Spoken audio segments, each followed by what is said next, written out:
Oi, pessoal, tudo bem com vocês?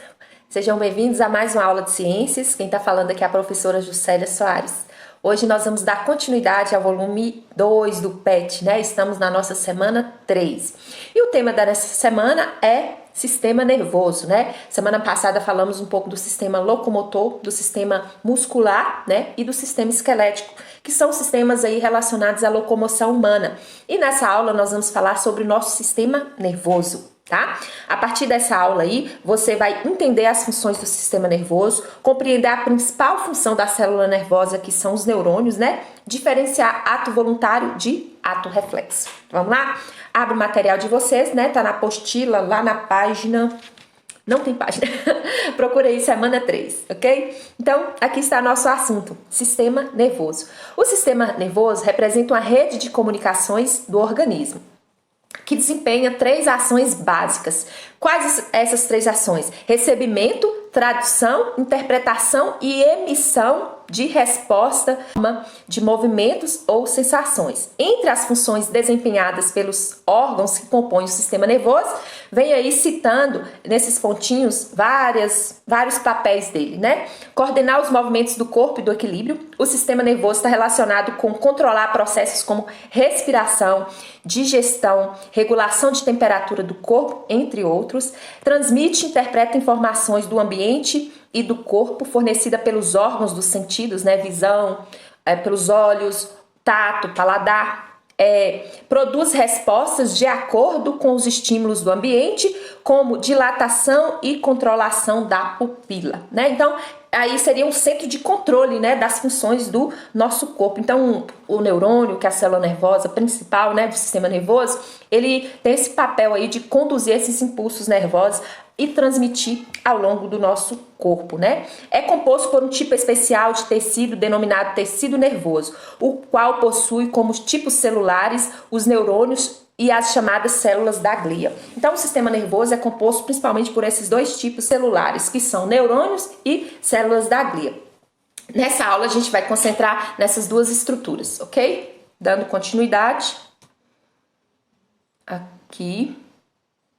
Aqui é células da glia. Antes disso aqui tem falando sobre os neurônios. Deixa eu procurar. Pronto. Neurônio, célula nervosa, tá? Aqui tá o desenho dessa estrutura tão importante aí, que desempenha uma função tão essencial no nosso corpo, tá? Os neurônios propagam um impulso nervoso, ou seja, enviam mensagens de e para todas as partes do corpo. Ele processa as informações recebidas do corpo e do ambiente e produz a resposta mais adequada ao estímulo, né? Então, apresentam 3 partes básicas. A gente olhar aqui o desenho, ó, as partes que compõem o neurônio. A gente vê o corpo celular, né, que é a parte maior aí. Essa estrutura chamada dendrito, e esse prolongamento aqui se chama axônio, tá bom? Então são essas 3 partes básicas aí que compõem o neurônio. Tem que mielina também, que é uma substância que envolve do neurônio. Continuando a falar sobre isso, vocês vão acompanhando a apostila, tá? Porque pode ser que no vídeo aqui não fique tão nítido, né, o texto que a gente está acompanhando. Então apresenta 3 partes básicas: corpo celular, onde está localizado o núcleo, e a maioria das organelas celulares, né? Ou seja, organelas são aquelas estruturas que estão dentro do corpo celular e do neurônio, tá? Os axônios, prolongamentos do corpo celular, né? Geralmente longo e com ramificações na extremidade, revestido pela bainha de mielina, e tem também os dendritos, que são prolongamentos curtos e ramificados no corpo celular. Então são essas 3 partes básicas aí. Os impulsos nervosos se propagam sempre de um mesmo sentido, né, de um neurônio para outro. Não há contato físico entre os neurônios, o que libera são neurotransmissores, como a gente vai ver a seguir, tá? Então, os impulsos nervosos sempre se propagam no mesmo sentido. As ondas elétricas começam nos dendritos, percorrem o corpo celular e terminam no axônio. Então, há uma condução aí do estímulo nervoso, da resposta aí que foi recebida, para que passe aí essa mensagem de acordo com o ambiente, né? De acordo com o que foi proposto aí pelo corpo ou pelo ambiente.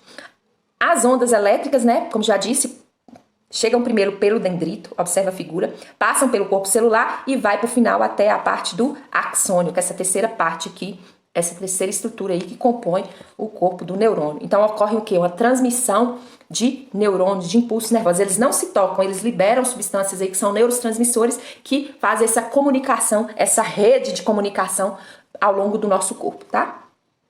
Continuando, a comunicação se faz pelas sinapses. São espaços muito pequenos, né? Entre as ramificações do axônio de um neurônio e os dendritos de outro. Então, essa estrutura aqui entra em contato com a estrutura do axônio de outro neurônio, tá? Então, ocorre essa rede de contatos aí que ocorrem os impulsos nervosos. A transmissão dos impulsos, né, se dá por sinapse. Então, o que é sinapse? É quando esses neurônios se comunicam um com o outro, tá bom? Realiza por meio de substâncias químicas chamadas neurotransmissores. Aqui tá mostrando esse desenho a célula antes da sinapse, ó, por isso que fala pré-sináptica, porque ainda não ocorreu a sinapse. E aqui a pós-sináptica, porque ela já recebeu os neurotransmissores, tá vendo? Esses neurotransmissores, representados por umas bolinhas aqui, são substâncias químicas que são condutoras aí das respostas. Então, ocorre geralmente entre um dendrito de um neurônio com o axônio de um outro neurônio, tá? E ocorre por meio da sinapse, por meio de neurotransmissores. Quando o impulso nervoso chega à extremidade de um axônio, os neurotransmissores são liberados no espaço sináptico. Eles se unem à membrana dos neurônios do seguinte, fazendo com que o impulso nervoso prossiga, né? Foi igual eu comentei, vai ocorrer esse contato, né? Que na verdade nem ocorre o contato por si, na verdade é por meio de neurotransmissores que ocorre aí, esse impulso ele é transmitido como uma rede de contato entre eles.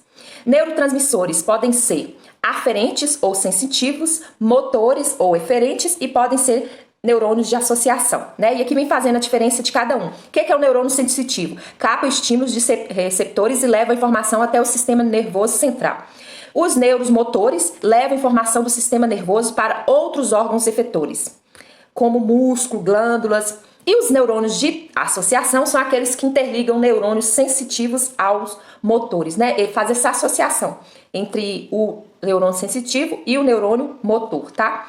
Então, aqui está o desenho, né? Que compõe aí esse neurônio e que compõe aí a sinapse, que é a transmissão do impulso nervoso. Outra célula importante é a célula da glia, né?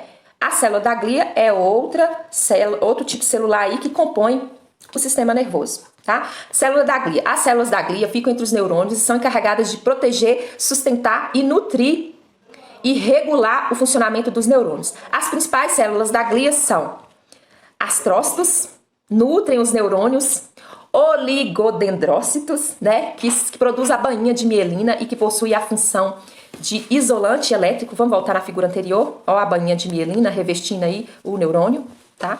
Então, voltar aqui. Então, quem é que produz essa mielina? Oligodendrócito, que são células da glia, tá? Possui a função de isolante elétrico para os neurônios, células de Schwann, que envolvem aí o axônio de determinados neurônios, formando também de mielina, que é essa capa protetora aí que reveste o neurônio. Atos voluntários e atos reflexos. São termos aí que com certeza vocês já ouviram falar, né? O que são atos voluntários? É aquele que é comandado pelo cérebro e é uma resposta controlada e consciente. Eu vou levantar meu braço. Aqui é um ato voluntário, porque depende da minha vontade e eu estou controlando. Antes de eu fazer esse movimento aqui, o cérebro já enviou uma mensagem para o músculo fazer esse movimento, tá? Então aí é um ato voluntário, depende da minha vontade. Então, e é uma resposta controlada e consciente de um estímulo, né? Enquanto o ato reflexo é um ato involuntário, né? Então, enquanto o ato voluntário depende da minha vontade, o ato involuntário, né? O ato reflexo, ele não depende, ele é involuntário, como a própria palavra diz, né? Ele é comandado pela medula espinhal. Constitui uma resposta não controlada a um estímulo externo. O corpo reage sem que haja consciência ou decisão. Que não é controlado é o reflexo patelar. E o que é isso? É quando aplica uma corrente, uma pancadinha no joelho, né? Por exemplo, na articulação do joelho. E o que acontece? Aí desencadeia uma resposta independente da vontade nossa, né? Então é uma sutil elevação da perna, se você dá uma pancadinha lá na patela, que é a articulação aqui do joelho, então trata-se de um ato reflexo. Por quê? Ele não é um ato voluntário. Independente da minha vontade, a perna vai se levantar rapidamente aí, sutilmente, porque se trata de um ato reflexo, né? E isso ocorre independente da nossa consciência. Tanto o ato voluntário quanto o reflexo envolve acontecimentos relacionados ao sistema nervoso, responsável pela comunicação entre os diferentes partes do corpo e pela coordenação de atividades voluntárias ou involuntárias, conscientes ou inconscientes, tá bom? E aqui vem a atividade da semana, né? São 5 questões, bem tranquilo. Se vocês tiverem dúvida, pode me chamar que eu estou aqui à disposição, tá? Tchau!